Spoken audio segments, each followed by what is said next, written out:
नमस्कार साथियों, स्वागत है आपका हमारे चैनल टीएनटी ज्ञान में। और आज गणेश चतुर्थी की सबको हार्दिक शुभकामनाएं। गणपति बप्पा आपके घर में खुशियों की लहर लाएं और आपका जीवन उमंग और सुख से भर दे। तो यही हमारी शुभकामनाएं आपके लिए।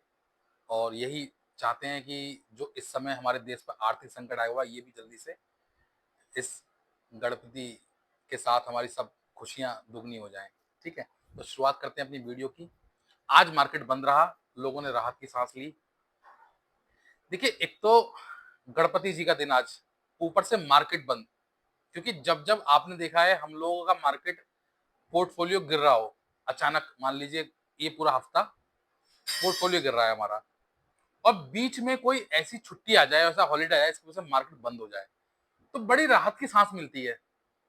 होता है ना, होता है ऐसा कि आज आपका पोर्टफोलियो लगातार 2 दिन से गिर रहा है। भाई ट्यूसडे वेडनेसडे, मतलब सॉरी, ट्यूसडे कल बहुत मार्केट गिर गया, परसों भी गिरा, क्योंकि पिछले हफ्ते लगातार मार्केट बढ़ा था। उसका इम्पैक्ट तो पड़ना ही था, रिवर्सल होना था सारा। तो मार्केट टूटा, तो लोग थोड़ा सा डर गए, क्योंकि मार्केट जिस वजह से टूटा वो टेम्परेरी नहीं थी, वो आगे तक चलनी थी वो वजह। तो इस वजह से थोड़ा सा लोगों के दिल में डर का भाव भी रहा। तो ये अच्छा दिन हमारे लिए आया गणेश चतुर्थी का, इसकी वजह से हॉलीडे पड़ा और थोड़ा सा मार्केट में रिवर्सल होगा, चेंज होंगे, बदलाव होंगे। ठीक है, क्योंकि देखिए एक चीज बताऊं मैं आपको, एक चीज बहुत बड़ी है दुनिया में, सबके लिए, मतलब वो किसी व्यक्ति विशेष से जुड़ी हुई नहीं है, किसी देश से जुड़ी हुई नहीं है। आपने देखा होगा कि जब तक हमें किसी चीज का डर रहता है, मान लीजिए हमें पता है कि ये सांप है, ये हमें काट लेगा, या ये हमें जहरीला है, हमें इससे बचना है, तब तक दिल में डर रहेगा कि पता नहीं किधर से आ जाए। ऐसा होता ना, होता किसी शेर का, जैसे मान लीजिए किसी गांव में शेर आ जाता है, तो वहां के लोग हमेशा सतर्क रहते हैं। और एक बार जब शेर का सामना हो जाता है, तो फिर वो डर निकल जाता है कि अब तो मौत से सामना हो ही गया। वही स्थिति भारत की हुई, और ट्रंप ने डरा डरा के भारत का वो डर निकाल दिया। पुरानी कहानी सुनिए, भेड़िया आया भेड़िया आया। अब असल में भी आया, तब भी फर्क नहीं पड़ा। एक, हालांकि पता नहीं सच है कि झूठ है, एक न्यूज चैनल्स का, आपने एक देश का बयान भी सुना होगा कि ट्रंप ने कई बार मोदी जी को फोन किया और मोदी जी ने उनका फोन नहीं उठाया। ऐसा है तो अच्छी बात है, बहुत बढ़िया बात है कि अगर हमारे पीएम इतने स्ट्रांग हो गए हैं कि अमेरिकी प्रेसिडेंट का फोन अवॉइड कर रहे हैं, उनसे बात नहीं कर रहे हैं, तो एक बहुत बढ़िया संदेश उनको दे रहे हैं। देखिए मुझे पता है वो आदमी चिड़चिड़ा है, मेंटल है, टॉर्चर करने की पूरी कोशिश करेगा भारत को। क्योंकि उसका जो आज बीबीसी का बयान आया है, बीबीसी में उन्होंने बयान दिया है कि जब भारत पाकिस्तान युद्ध चल रहा था उसकी नजर में, तो उसने दोनों देशों से वार्ता की, पाकिस्तान से भी की और भारत से भी की। और उसने कहा कि आप उस स्थिति में पहुंचने वाले हैं कि जहां परमाणु सक्षम देश दोनों आपस में लड़ेंगे, तो विनाश होगा, पूरी सृष्टि का विनाश होगा। तो मैंने ये उनसे कहा कि अगर आप ऐसा करेंगे तो मैं दोनों में से किसी से भी ट्रेड डील नहीं करूंगा। तो पाकिस्तान तुरंत तैयार हो गया, भारत भी तैयार हो गया, ऐसा उनका कहना है। और उन्होंने कहा कि अगर नहीं करते हो तो ट्रेड डील तो करूंगा नहीं, साथ ही साथ मैं आप पे इतने टैरिफ, इतने टैक्स, इतने सैंक्शन लगाऊंगा कि आपका दिमाग चकरा जाएगा। ये बयान उन्होंने बीबीसी को दिए हैं।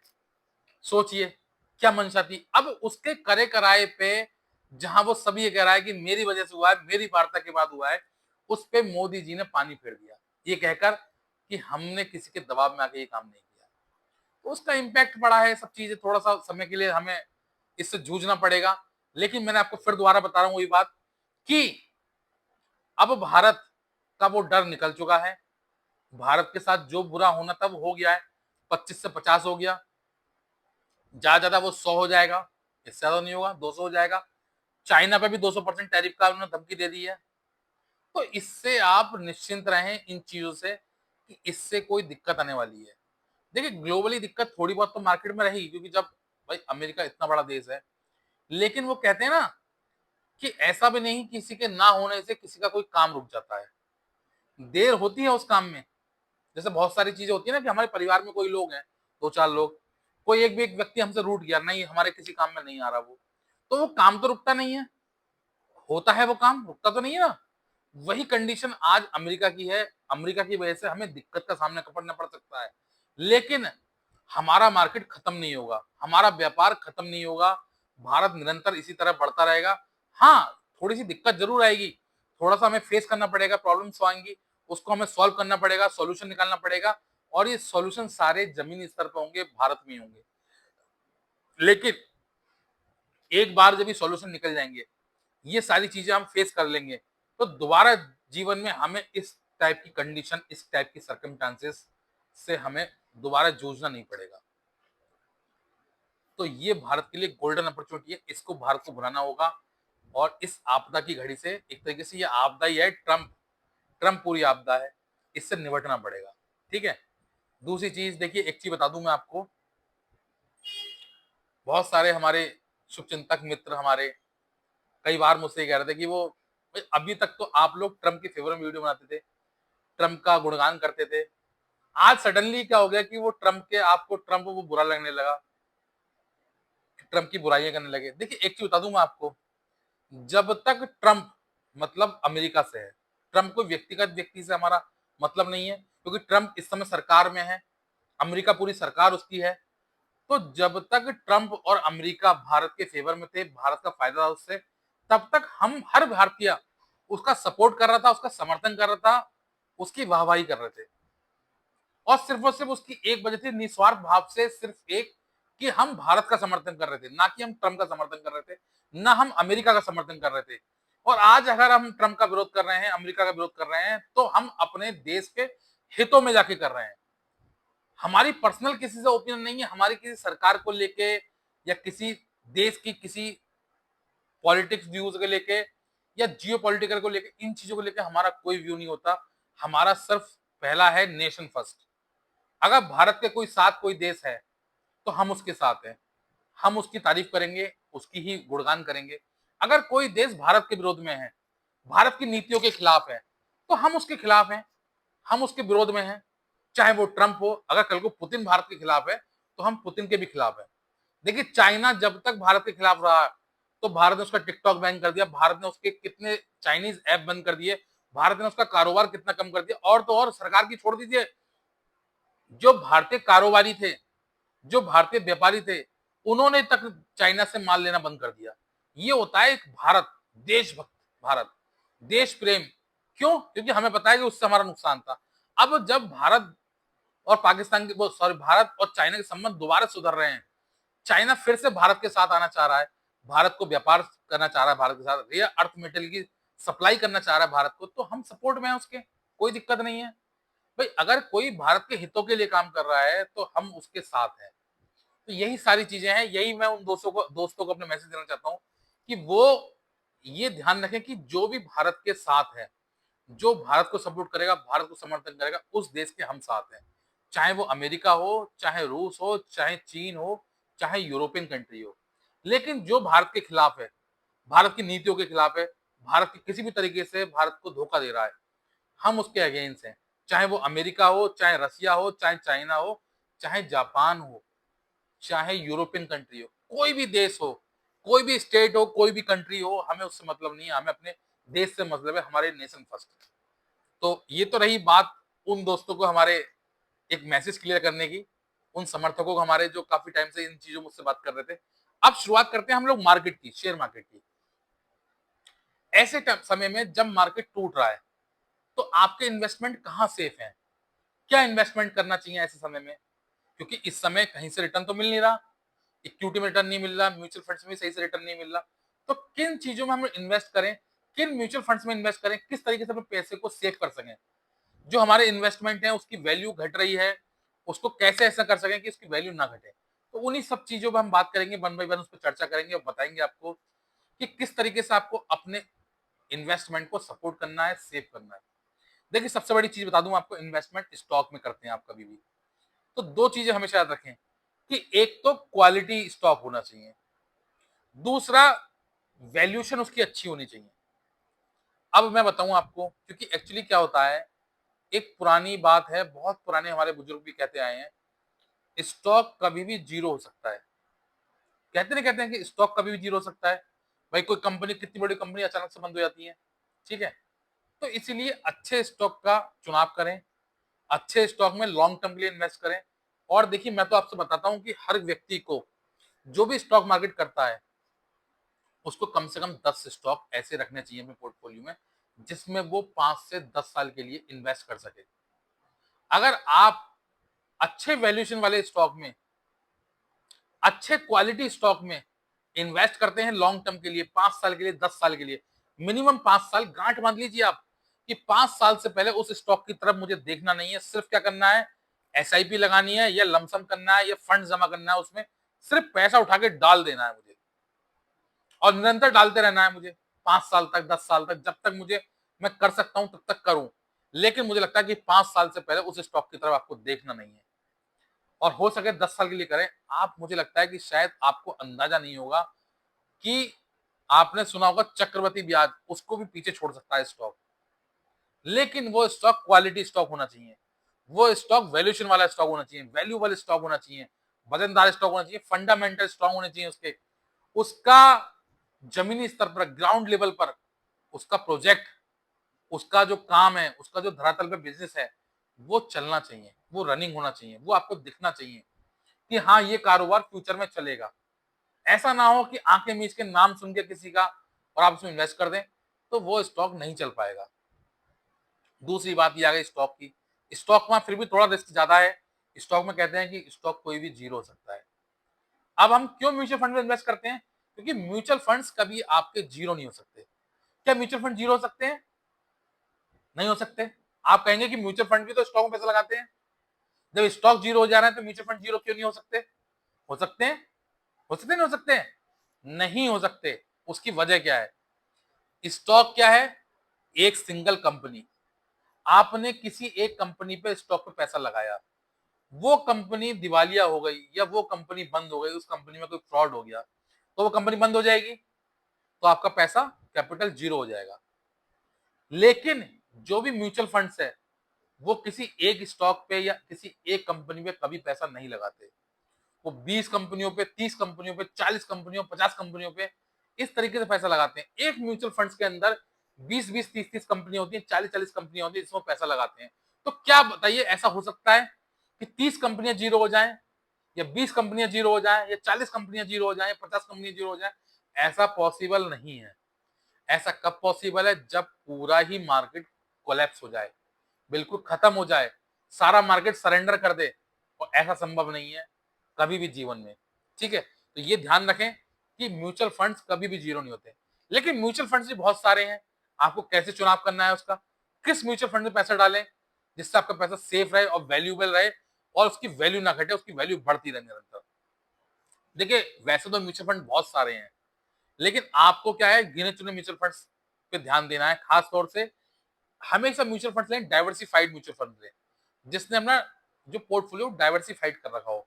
ठीक है, अलग अलग सेक्टर में पैसा लगा रखा हो, अच्छे अच्छे स्टॉक में पैसा लगा रहा हो, उसको आप चुने।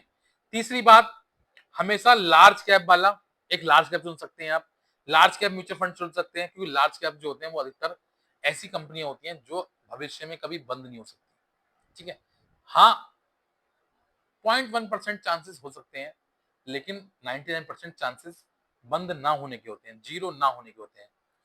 तीसरी, मिड कैप पे लगाएं, मिड कैप म्यूचुअल फंड्स पे लगाएं, फ्लेक्सी कैप म्यूचुअल फंड्स पे लगाएं, और मल्टीपल मल्टीपल या मल्टी टाइम्स टाइप के जो म्यूचुअल फंड्स होते हैं उनमें लगाएं। मल्टी कैप जिसको बोलते हैं, सॉरी, मल्टी मल्टी टाइम का मल्टी कैप, जो मल्टी कैप होते हैं, कई तरह के जो मल्टी कैप होते हैं उस टाइप के म्यूचुअल फंड्स में पैसा लगाएं। देखिए उसका फायदा है, आप कहने को इसके बाद बहुत सारे म्यूचुअल फंड्स हैं, आप उन्हें भी देख सकते हैं, लेकिन इस टाइप के म्यूचुअल फंड्स में पैसा लगाते हैं तो आपका जो वैल्यू है, जो इन्वेस्टमेंट है, वो सेफ रहता है और एक अच्छा रिटर्न जनरेट करता है। देखिए एक चीज बता दूं मैं आपको, म्यूचुअल फंड्स जो होते हैं ना, वो साल 2 साल के लिए, 3 साल 5 साल के लिए नहीं होते। म्यूचुअल फंड्स में आप इन्वेस्ट करें 10 साल के लिए, 20 साल के लिए इन्वेस्ट करें, 10 साल के लिए इन्वेस्ट करें, 5 साल के लिए इन्वेस्ट करें। और मैं बता दूं आपको, क्योंकि जब हम किसी चीज की शुरुआत करते हैं तो हमें वो टाइम पीरियड बहुत लंबा लगता है कि 5 साल, अरे यार 5 साल बाद, अरे 10 साल बाद, अरे 20 साल बाद किसने देखा है। हम लोग होम लोन लेते हैं ना, होम लोन कितने साल के लिए होता है? 15 साल के लिए, 20 साल के लिए, मिनिमम 15 साल तो आदमी लेते लेता है। भाई कोई भी होम लोन, आप 50 लाख का, 1 करोड़ का होम लोन ले रहे हैं या 2 करोड़ का होम लोन ले रहे हैं, तो उसे कब तक के लिए रखेंगे आप? 15 साल के लिए लेंगे उसे, उसे 20 साल के लिए लेंगे। वो 15 साल 20 साल पता चलते नहीं, पता चलते क्यों? क्योंकि इंस्टॉलमेंट में कटता रहता है पैसा, पता नहीं चलता। अकाउंट में सैलरी आ रही है, अकाउंट में आपको पैसा डालेगा, आपने कट रहा है, आपको पता ही नहीं। इसी तरीके से जब आप इन्वेस्टमेंट करते हैं तो आपको शुरुआत में करने से पहले लगता है, जैसे हम लोग शुरुआत में लोन लेते हैं तो हमें लगता है कि यार 20 साल के लिए यार कैसे डाल सकते हैं पैसा, 15 साल के लिए कैसे डाल सकते हैं पैसा। लेकिन मैं आपको एक चीज बताता हूँ, जब आप शुरुआत करते हैं, आप एक कदम उठाते हैं अपना, तो अगला कदम स्वतः ही उठ जाता है। ये हमेशा ध्यान रखें, ठीक है। फिर आपको पता नहीं चलता कि आप कब निरंतर लगातार इतने कदम चल दिए कि अब आप कामयाबी के उस शिखर पर पहुंच गए हैं जहां कोई और नहीं खड़ा है। क्यों? क्योंकि उसके बाद म्यूचुअल फंड जो आपको रिटर्न देता है वो अनएक्सपेक्टेबल होते हैं। आप विश्वास नहीं कर सकते, आप समझ नहीं सकते कि इतना रिटर्न भी जनरेट हो सकता है। कई ऐसे एग्जाम्पल हैं, कई लोगों ने ऐसे कर रखे हैं। अभी फिलहाल मेरा तो नहीं हुआ है क्योंकि मैं भी 20 साल से इन्वेस्ट नहीं कर रहा हूँ। मैं आपसे भाई क्यों झूठ बोल दूं, अभी मेरे रिटर्न्स को या इन्वेस्टमेंट को 20 साल नहीं हुए हैं, किसी को भी 15 साल भी नहीं हुए हैं। तो मैं आपका अपना पोर्टफोलियो भी दिखा सकता कि मेरा भी इतना रिटर्न हो गया है। लेकिन हाँ, जो मैं इन्वेस्ट कर रहा हूँ, लगभग 7-8 साल से तो मैं कर रहा हूँ इसमें इन्वेस्टमेंट, और मुझे लगता है कि शायद और 7-8 साल बाद मुझे एक बहुत अच्छा रिटर्न उससे मिलेगा। क्योंकि मैं आज भी देखता हूँ, अपने पोर्टफोलियो चेक करता हूँ, तो किसी म्यूचुअल फंड से मेरे 25% रिटर्न है, किसी में 30% रिटर्न है, ठीक है। अब सोचिए कि जिस म्यूचुअल फंड्स में मेरे 5 साल में 7 साल में 25-25-30% रिटर्न है, मैं समझता हूँ कि आने वाले 10 साल में 15 साल में वो थोड़ा कम हो जाएगा, 20% रह जाएगा। अब 20% या मैं तो कहता हूँ 15% ही मान के चलूं मैं, 15% रिटर्न देगा नहीं देगा वो, जो आज 30% 25% पे है। 15% का कंपाउंडिंग रिटर्न आप जोड़ के देख लीजिए, कैलकुलेशन करके देख लीजिए कितना शानदार होगा। आप विश्वास नहीं कर पाएंगे, आप सोचेंगे कि हम क्या गलती कर रहे हैं। हम सिर्फ एक ही चीज के पीछे भाग रहे हैं, हम शॉर्ट टर्म के लिए पीछे भाग रहे हैं। हम चाहते हैं कि अभी इन्वेस्ट करें और 6 महीने पैसा निकाल लें, लेकिन इससे कुछ नहीं होने वाला। इससे सिर्फ दूध दही के पैसे आने हैं, इससे कुछ नहीं होना। लॉन्ग टर्म में इन्वेस्ट करेंगे तो आपकी वेल्थ जनरेट होगी, एक अच्छा पोर्टफोलियो क्रिएट होगा। और एक अच्छा पोर्टफोलियो कब क्रिएट होता है? जब उसमें वैल्यूएबल स्टॉक होते हैं, वैल्यूएबल म्यूचुअल फंड्स होते हैं। देखिए, म्यूचुअल फंड का चुनाव भी बहुत सोच समझ के करना है। अभी मैंने भी एक म्यूचुअल फंड्स के ऊपर ही वीडियो बनाई थी, उसमें मैंने आपको पूरा क्लासिफाई किया था कि किस तरीके से आपको म्यूचुअल फंड का चुनाव करना है, किस तरीके से आपको म्यूचुअल फंड्स देखने हैं। क्यों? क्योंकि म्यूचुअल फंड्स भी बहुत सारे हैं और हर व्यक्ति म्यूचुअल फंड्स का ऐड कर रहा है। तो ये हम कैसे ढूंढें कि कौन सा म्यूचुअल फंड अच्छा है, किसमें हम इन्वेस्ट करना चाहिए हमें, और किसमें हमें लॉन्ग टर्म के लिए इन्वेस्ट करनी है, किसमें हमें शॉर्ट टर्म के लिए इन्वेस्ट करना चाहिए। देखिए, शॉर्ट टर्म का मतलब 5 साल मिनिमम कम से कम, लॉन्ग टर्म का मतलब 10 साल 15 साल 20 साल कर सकते हैं, बहुत बढ़िया है आपके लिए। अगर 20 साल कर देते हैं तो समझ लीजिए होम लोन जो लिया है वो फ्री हो जाएगा। जितना पैसा उसको दिया होगा ना, जितना भी होम लोन है, उससे ज्यादा आप इससे ले लेंगे वापसी। उधर दीजिए और इधर लीजिए, समझ लीजिए कि आप जमा कर रहे हैं, लोन का पैसा जा नहीं रहा है, आएगा वापसी। कैसे आएगा? वो ऐसे आएगा। ये वो तरीके हैं, ये वो आपके लिए वे है, वो रास्ता है जो आपको आपका लोन माफ कर सकता है, आपका होम लोन माफ कर सकता है, आपके फंड्स इतना जनरेट कर सकते हैं कि आपकी वेल्थ एक आपको टॉप पे पहुंचा सकती है। किस तरीके से? सिर्फ और सिर्फ शॉर्ट टर्म में। शॉर्ट टर्म मतलब समय शॉर्ट टर्म नहीं, शॉर्ट अमाउंट में छोटा छोटा अमाउंट जमा करते जाइए। छोटा छोटा अमाउंट कब आपका एक बहुत बड़ा अमाउंट हो जाएगा, आप विश्वास नहीं कर पाएंगे, आप समझ नहीं पाएंगे। कई बार ऐसा होता है कि हम उस अमाउंट को अपनी आंखों तले नहीं लाते कि छोटा सा अमाउंट है क्या हो जाएगा, लेकिन जब वो छोटा छोटा अमाउंट एक बड़ा अमाउंट होकर हमें मिलता है ना, तो बहुत सपोर्ट मिलती है हमें। तो हमारा लगता है कि हाँ, हमने ये फैसला बहुत सही लिया 10 साल पहले। इसीलिए ये वो समय है जिस समय आप इन्वेस्ट कर सकते हैं। अगर अभी नहीं किया तो फिर कभी नहीं कर पाओगे, फिर आप सिर्फ माथा पकड़ के रहोगे कि हम भी स्टॉक मार्केट से जुड़े हुए थे लेकिन हम कभी कुछ नहीं कर पाए। क्यों नहीं कर पाए? क्योंकि आपने कभी दूसरी तरफ सोचा नहीं। स्टॉक मार्केट में पैसा कमाने के बहुत सारे तरीके हैं, लेकिन हम क्या है, हम सिर्फ शॉर्ट टर्म पे, शॉर्टकट पे कोशिश करते हैं। हम कोशिश करते हैं ऑप्शन में पैसा लगाएं, 10,000 लगाएं, 1 लाख कर लें, 1 लाख लगाएं, 10 लाख कर लें, और होता क्या है? होता कुछ नहीं है, जीरो हो जाता है। हम इक्विटी में लगाते हैं, सोचते हैं पैसा डालें, 3 महीने बाद निकाल लेंगे। भाई 1 साल से तो ट्रम्प साहब बैठे हुए हैं, किसी को रिटर्न मिल नहीं रहा, हमारे पोर्टफोलियो फंसा पड़ा है, किसी और को क्या कहें हम लोग। तो ये सब चीजें शॉर्ट टर्म में नहीं हो सकती, ये सब चीजें सिर्फ लॉन्ग टर्म में हो सकती है। लॉन्ग टर्म में एक अच्छा रिटर्न आप ले सकते हैं। और देखिए, एक चीज बता दूं मैं आपको, हमेशा जो बढ़ाने की चीज है वो पोर्टफोलियो है, और पोर्टफोलियो के साथ दूसरी जो चीज है वो है आपकी नॉलेज। अगर आप नॉलेज बढ़ाएंगे अपनी, उसके बारे में पढ़ें, समझें कैसे इन्वेस्टमेंट करना है। देखिए, कोई भी चीज, जब मैं पहली बार स्टॉक मार्केट में मैंने इन्वेस्टमेंट किया था, तो मुझे डर सा लगता था। मुझे लगता था कि यार स्टॉक मार्केट में हर किसी मुझे सुनते हैं कि डूब जाते हैं लोग, बर्बाद हो जाते हैं, तो क्या करना चाहिए। लेकिन जब मैंने शुरुआत करी इसकी, तो मुझे लगा तो बहुत ईज़ी वे है पैसा कमाने का, बहुत आसानी से कमा सकते हो आप इसमें। लेकिन कैसे? लंबे समय के लिए। अगर आपको रिस्क नहीं लेना ना, आप चाहते हैं कि मेरे पैसे में कोई कमी ना आए, मेरा 1 रुपया भी ना डूबे, तो आप लॉन्ग टर्म के लिए इन्वेस्ट करें। आँखें मीच के करें, किसी की बातों पे ध्यान ना दें, किसी के स्क्रीनशॉट पे ध्यान ना दें कि मैंने आज इतना कमा लिया। ये स्क्रीनशॉट वाले लोग आपको डुबो देते हैं। आपको बता दूँ, ये सारे ही ऑटो जनरेट होते हैं, ये सिर्फ़ और सिर्फ़ फेक स्क्रीनशॉट होते हैं, सिर्फ़ आपको फँसाने के लिए होते हैं। कोई भी इस तरीके से पैसा नहीं कमा पाता जैसे आपको दिखाते हैं लोग वीडियो में, कि चलते-चलते पैसा कमा लेते हैं, होटल में बैठे-बैठे पैसा कमा लेते हैं। ऑप्शन हम भी करते हैं।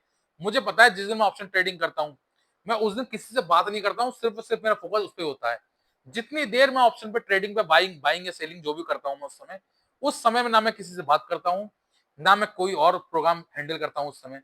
और वो लोग भाई खा रहे हैं, ट्रेड ले ली, घूमने चल रहे हैं, ट्रेड ले ली। भाई साहब ये ऑप्शन है, मिनटों सेकंडों में पोर्टफोलियो खत्म कर देता है। तो इस तरीके से पैसा कमा ही नहीं सकते। आप देखते हैं वो दिखाते हैं कि अभी 14 लाख रुपए माइनस में था, अब वो 14 लाख रिकवर करके 7 लाख प्रॉफिट में आ गया। ऐसा संभव है? संभव ही नहीं है। क्यों? क्योंकि उसको पता है कि ऐसा हो सकता है। ऑप्शन का तो मुझे लगता है कोई बता ही नहीं सकता कि कब मार्केट किधर जाएगा। ये जो लोग प्रेडिक्शन करते हैं ना, ये सिर्फ अंदाजा है। मैं भी प्रेडिक्शन करता हूँ, मुझे भी लगता है कि हाँ मार्केट उठेगा। लेकिन जरूरी नहीं है कि 10 में से 10 बार मेरे कहने से मार्केट उठे।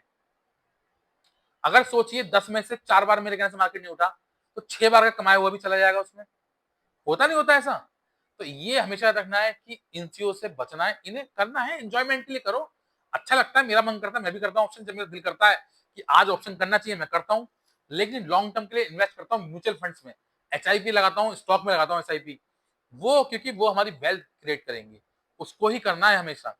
और देखिए एक चीज़ बता दूँ मैं आपको, नॉलेज कभी भी आपको नुकसान नहीं देगी। एजुकेशन आपको कभी नुकसान नहीं देगी। पढ़िए इनके बारे में। इनके बारे में अगर आप पढ़ेंगे नहीं, स्टॉक के बारे में आप पढ़ेंगे नहीं, शेयर मार्केट के बारे में पढ़ेंगे नहीं, पुराने-पुराने दिग्गज लोग हैं, उनकी आप किताबें पढ़िए। देखिए कोई भी ऐसा व्यक्ति जो सफल हो चुका है, पैसे वाला है, चाहे वो कोई भी हो, एलन मस्क ही क्यों ना हो, ऐसा हो नहीं सकता कि वो पढ़ता ना हो। अगर वो कहता है मैं पढ़ता नहीं हूँ, तो वो झूठ बोलता है, छुपाता है आपसे। क्यों? क्योंकि बिना पढ़े वो इस मुकाम पे पहुँच ही नहीं सकता। उसको पढ़ना पड़ेगा, सीखना पड़ेगा, लेसन जब तक वो सीखेगा नहीं, तब तक वो सफलता हासिल नहीं कर पाएगा। और एक लास्ट लास्ट मैं आपको बताना चाहता हूँ, लास्ट और मोस्ट है, अपने इमोशन को स्ट्रॉन्ग कीजिए। इमोशन के आधार पर स्टॉक मार्केट में फैसले नहीं लिए जाते। स्टॉक मार्केट जो है वो आपके इमोशन का खिलवाड़ करता है, इमोशन से खेलता है, तो कभी भी स्टॉक मार्केट में इमोशन के आधार पर फैसले ना लें। फैसले सिर्फ माइंड से लें। दिमाग से लिए हुए फैसले स्टॉक मार्केट में हमेशा आपको प्रॉफिट देंगे, और इमोशन से लिए हुए हमेशा आपको लॉस देंगे। तो ये ध्यान रखें, इसी तरीके से ट्रेडिंग करें तो आपका एक पोर्टफोलियो अच्छा जनरेट होगा, आपको लॉस नहीं होगा। तो फिलहाल के लिए तो इतना ही। अगर मेरी वीडियो आपको पसंद आई हो तो वीडियो को लाइक करें, शेयर करें और सब्सक्राइब करना ना भूलें। Thank you.